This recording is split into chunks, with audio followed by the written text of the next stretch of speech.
All right, well, welcome back to Health Made Easy. I'm your host, Dr. Jason Jones, and I'm super excited for not only my guest today, but our topic, which is going to be break free from emotional eating in 3 steps. And we have an expert, the expert on this topic, Miss Lety Algeri. I could give you an introduction to her, but she's going to do a much better job than I'm going to do. So, Lety, tell our listeners about who you are, your credentials, why this is so important to you, and then we will get into those 3 steps as fast as we can. Perfect. Well, thank you for having me. It's always such an honor to share a stage or a platform with someone else who's doing such amazing things in health. But like you said, my name is Lety Algeri. I am a holistic health coach. I'm a former teacher, a middle school teacher turned holistic health coach.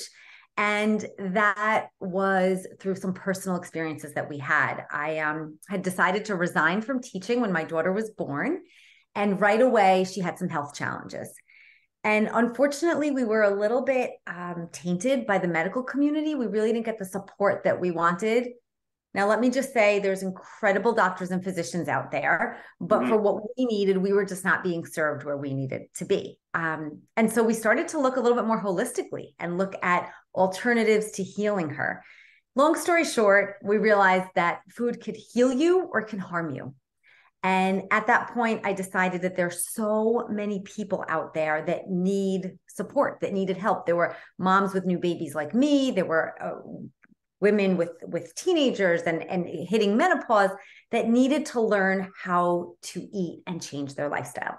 So I went back to school. I went to the Institute of Integrative Nutrition and started my path on that. And what was so interesting is that I was a health coach.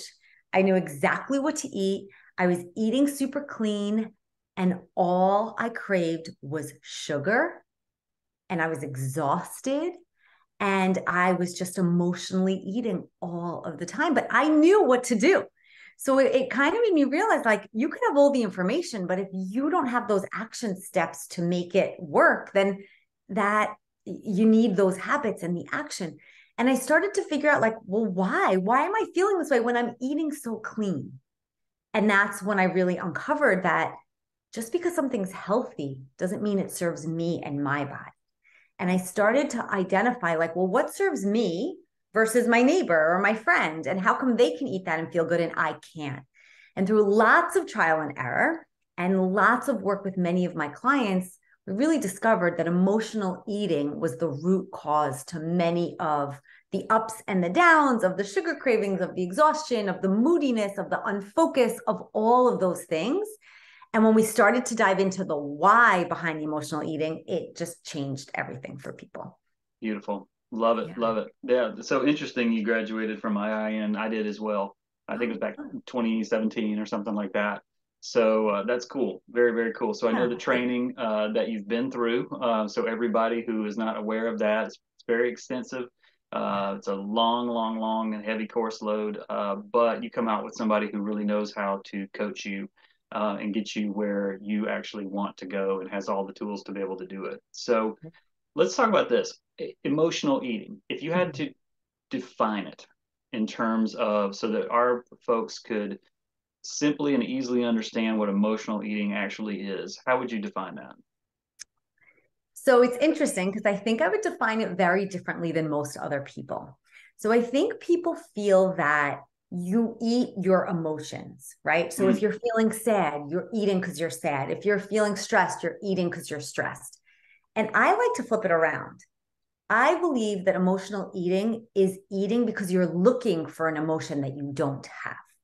So, for example, if you're feeling sad, you're not eating because you're sad, you're eating and you're trying to find happiness in that food. So, it's not the emotion that you're eating, it's the anti emotion, it's what you're looking for. Yeah, gotcha. So it kind of reminds me of when we think about addiction. It's like addiction is what the person is doing is not necessarily the addiction, but it's the fact that they're trying to get out of pain.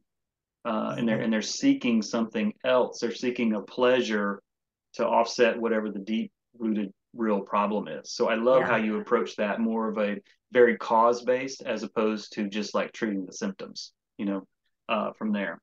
So how prevalent when you look at all the people that you work with over the years, for those who maybe are struggling with their weight, struggling with eating, struggling with just their emotions around food and why they're doing what they're doing, how prevalent is emotional eating?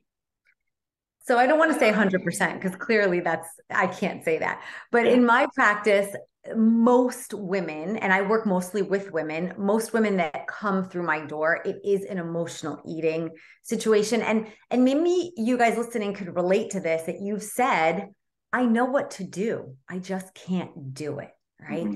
Most women or clients that come to me, everyone knows kale's better than cookies, but somehow we're going to the cookies anyway, right? Yep. And so it's not so much about the knowledge piece of what is healthy and what isn't healthy. Although, of course, we all are individual and we have to understand what our body needs.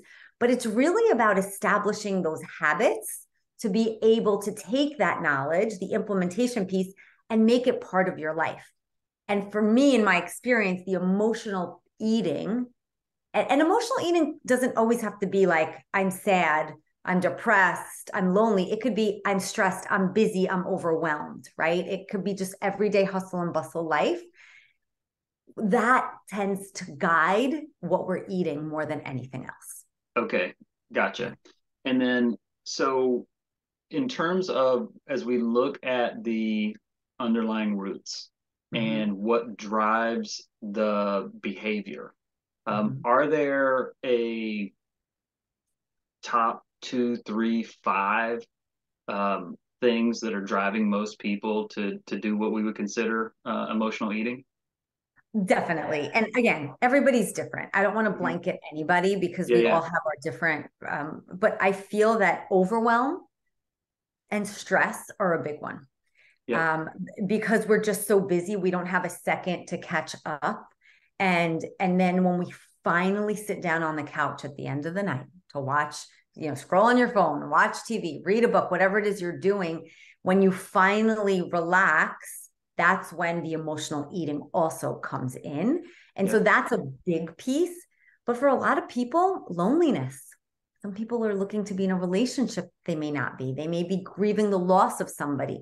Loneliness is a really big plays a really big role as well, believe it or yeah. not. Yeah. I agree. I think you're really nailing it with the variety of different things that are happening with people because it all sort of comes full circle back into a stress situation, you know. So, and you and I know that when stress goes up, so does, certain hormones in the body go up, other ones go down. And Mhm. then unfortunately, as stress rises, it drives hunger, it drives, dysregulation in our blood sugar, which is going Sure. to make us, have this uncontrollable need or want to eat something. So we have this emotional piece, but then we're balancing it with this physiological piece, and there's just so many different things coming at us, and we're just like, oh my god, I just need to eat something, you know, Right. type of thing. Yeah. And just kind of to chime in on that, I think we're also looking to feel good, right? Our body's Yeah. always looking for balance. So we're looking to feel good. Our body wants to protect us. And we can easily get a hit of dopamine with some sugar. And Yep. that will give us a quick feel good. It's not going to last. It's not going to be sustainable, but it is a quick fix, kind of like the addiction you were talking about Yeah. before, Yeah. you know? Because I don't know about you, but I've never been in a state where I'm like, man, I know I don't need to eat, but then I got to have something, and I don't say, well, man, this like piece of white chicken breast would really satisfy me right at this point. You know, it's almost always something like carby, salty, sugary, or a combination of the two. But it's also very short term. You know what I mean? It's like the fix is very short term, and it just doesn't last. You Right. know, and I And end up maybe eating too much. yeah, of course. And it's called comfort food for a reason. We're Yeah. right. Like the mac and cheese, the carbs, like you said, the sugar, those are considered comfort foods. And it's funny that that's what we call them. Yeah. Yeah, but they That don't that it last. They're 100% right.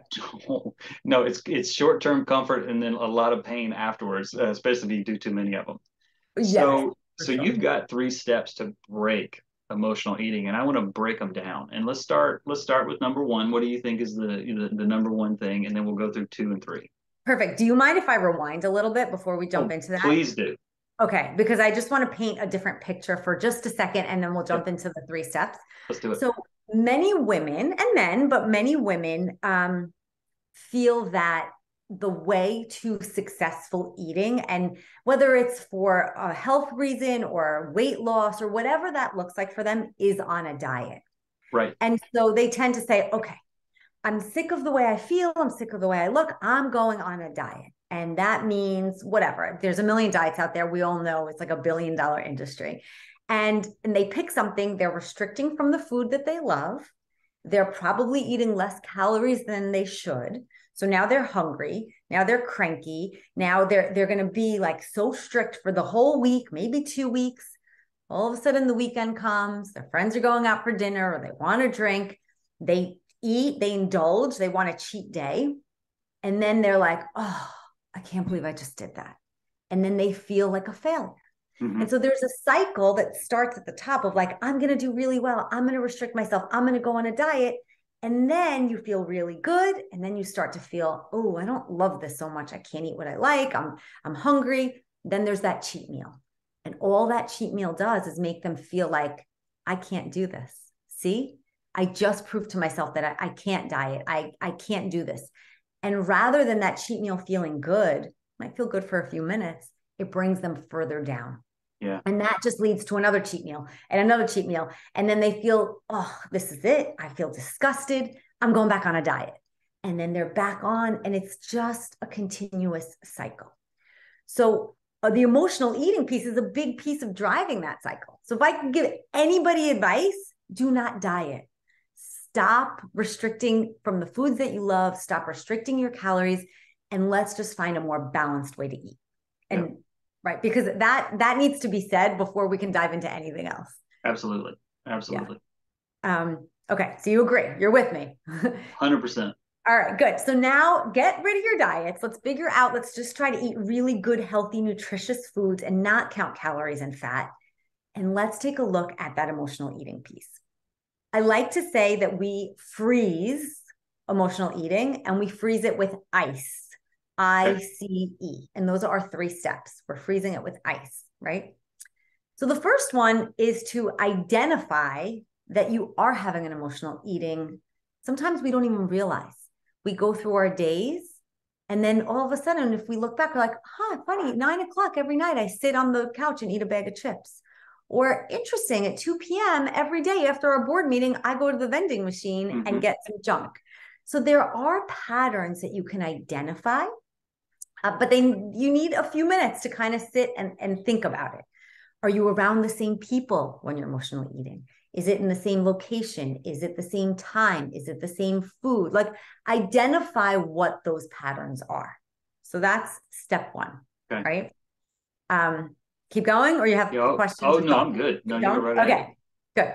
So now you identified. So for example, I had a client who noticed that every day at 2 o'clock, she was shoving her face with chocolate, candy, vending machine stuff, anything she could.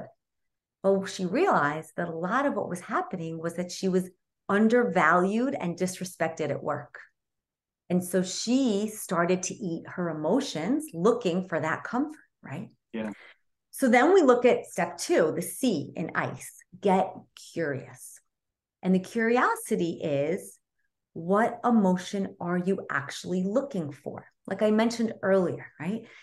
So for her, her name is Laura. For Laura, the emotion she was looking for was to feel heard, to feel valued, right? Yeah. That's what she wanted. And she was eating those emotions, looking for that. So when you become curious about what it is that you're looking for, and we can use stress as an example to make this example even easier, because she was stressed out at work. We then ask ourselves, well, what can I do what's the opposite of stress? Calm. So if she was feeling stressed and undervalued, she wants calm and respect. So that's where we go into the C. That's where we go into the E, which is the execute piece, right? So number 1, we identified the I, we identified What are the patterns? When is this happening? C, we got curious. What is the emotion I'm actually looking for? What am I eating for, right? The emotion at the bottom of that bowl. What is it that I'm looking for? And the E is let's execute that. So if I'm looking for calm, what can I do to feel calm? Maybe I can leave my desk and go for a walk. Maybe I could take 5 deep breaths. Maybe I can put on music. Maybe, and make a list, but like, don't think about it in the emotional eating piece. We have to this needs to be done ahead of time. Oh yeah. Let me make a list of everything that gives me calm. So when I'm feeling that I want to go to the candy bowl, I'm going to rip out my list, whether it's on my phone or on my desk, and say, okay, what do I have time to do out of these 10 items that I've mentioned? What can I do right now? Yeah. And you'll find that the eating will be secondary. You won't even really need it at that point, Yeah. Yeah. No, I love that. I really do. I love the ICE. That makes it so simple. I love the identify, because as I think about that, what I'm hearing you say is you're basically taking that person and you're getting them out of autopilot, and you're increasing their awareness. And as they increase their awareness, then they're like, okay, now I can really look at this objectively and start making some like logical decisions as opposed to making an emotional decision. Right. And then when they go into curious, it's like, okay, well, what emotion am I trying to um, make better or create, in terms of that? And one question I have is, so if they're stressed and they're going for calm, and let's say they don't feel validated, they don't feel like they're heard. My question is, okay, well, what's underneath that? Like what is the thing? And I know you do this when you coach people, because this is, a short podcast. We can't cover everything, Yeah. but I would encourage our listeners to think in those terms of, why do I feel like I need validation? Like, why do I feel like I need this thing? Do I feel like I'm not enough? Am I not prepared? Am I not, whatever that may well be. What are your thoughts on that? Oh my gosh, I have like 5 hours of thoughts on that. But I couldn't agree with you more. And you're right. We're just touching the surface. Yeah. But I'll give you an example. I had a client who came to me who would lose all the weight and then sabotage, and lose all Mm. the weight, put it back on. And we were like, what is this pattern? And believe it or not, we went back to her childhood. And I know this sounds crazy because you think, well, you're a health coach, but as a holistic health coach, we're looking at you holistically in everything that takes place. So when we went back to her childhood, we realized like if she got an A, her family was like, well, why not an A plus? She cleaned her room. It was like, well, why didn't you clean out the closet? So her parents loved and were trying to support her, but she took it in as like, I'm not good enough. I'm Yeah. not enough. No matter what I do, it's never enough. And that showed up in many, many avenues and paths in her life without her realizing. And when we realized that, she was like, oh my gosh. And we were able to put her on a plan. She lost all the weight and she kept it off, because now we started to build her up and she started to feel valued and important and worth it, where she didn't feel that she deserved in the past. So Yeah. I couldn't agree with you more. But of course, that is not, I mean, it just so happened with this client that we figured it out super quickly. But sometimes there's some layers to peel back that we need to get to the bottom of, for Yeah. And sure. I think that's a very, very valid thing, because I think the sooner we realize that we do not need external validation, and then when we were like, I am enough, I am right where I need to be, everything is happening for me, not to me, Yes. that we can really make a shift, in that curious piece, and it gets you to, what is always your ultimate outcome as a health coach, which is long term results and long Yeah, term, happy people doing it. for Now sure. the execute piece, I love the execute piece, because I'm just, execute, action cures a lot of problems. You know what I mean? But if we don't cure the why behind the what's become like a to-do list, unfortunately, Good point. sometimes. So Yeah. I love the holistic approach. I love the 3 steps, because it's just like the fewer steps we can have, the better it's going to be, Yeah. because like oftentimes that's just like super, super overwhelming, from there. Well, Mhm. let me ask you this, because if you had to say, I think you might have touched on this earlier, but maybe expand on it a little bit. If you had to say to our listeners, what is like the one step? Like if they could do one thing to start this process, for themselves. Because ultimately, if you're really struggling and you've been struggling for a long time, I'm just going to come out and say it, you need a coach. Pros have coaches, people who get paid bazillions of dollars, they have coaches. And the reason that they are so successful is because they have a coach all the time. Okay. So if you're out there, you're struggling for a long time, you need a coach. But for today, what's the one thing that most people should probably start with to get the healing going on? Yeah. So it's so hard to, I mean, it's not so hard to come up with one thing, but I want Right. to just bring it in.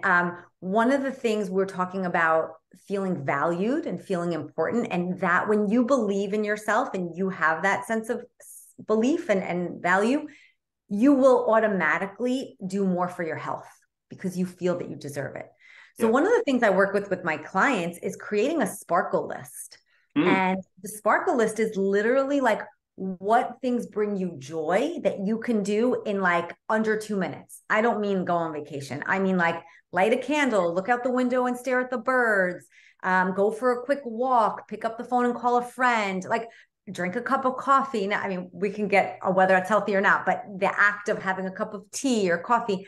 So what are some things that you can do for you that will help you start to feel like, wow, look at me, like I'm actually doing for me. And when you do, it starts to lift that confidence and self-esteem and the thought of like, I am enough and Yeah. I deserve good health.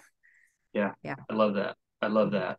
Um, so I want to go in a different direction Sure. with this, because this is something that I noticed in my own life is I was a natural like people pleaser, Mm-hmm. but I was also a very much a natural mediator, meaning like if there was any kind of conflict, I'd step into the middle because I didn't want a conflict because conflict made my stress go up. So I wanted to make everything okay. And the problem with that is that everything ended up being okay except for this guy right here. And I took it all on to be able to do that.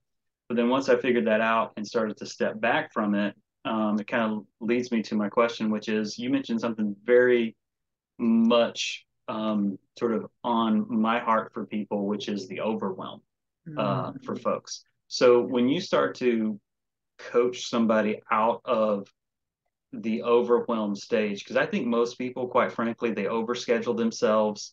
They do way more things than they should do. They do a lot of things to keep themselves really busy, but they're not productive in Yes. their work life and in their personal life.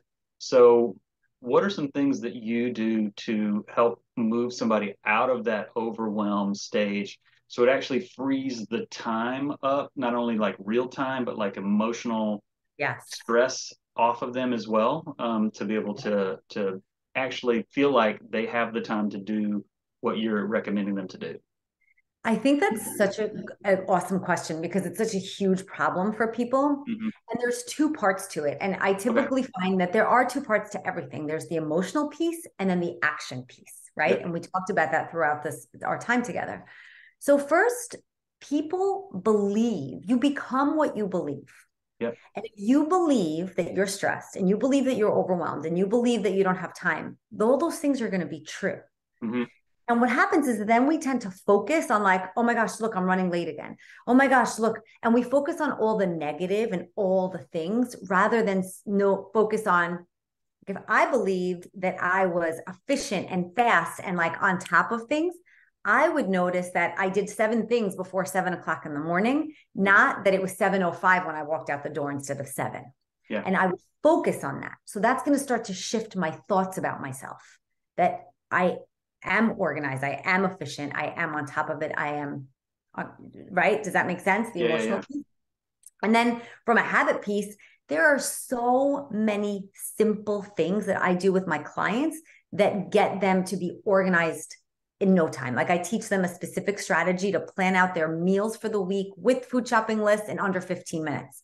Bam. They do Nice. that, the whole week falls into place, right?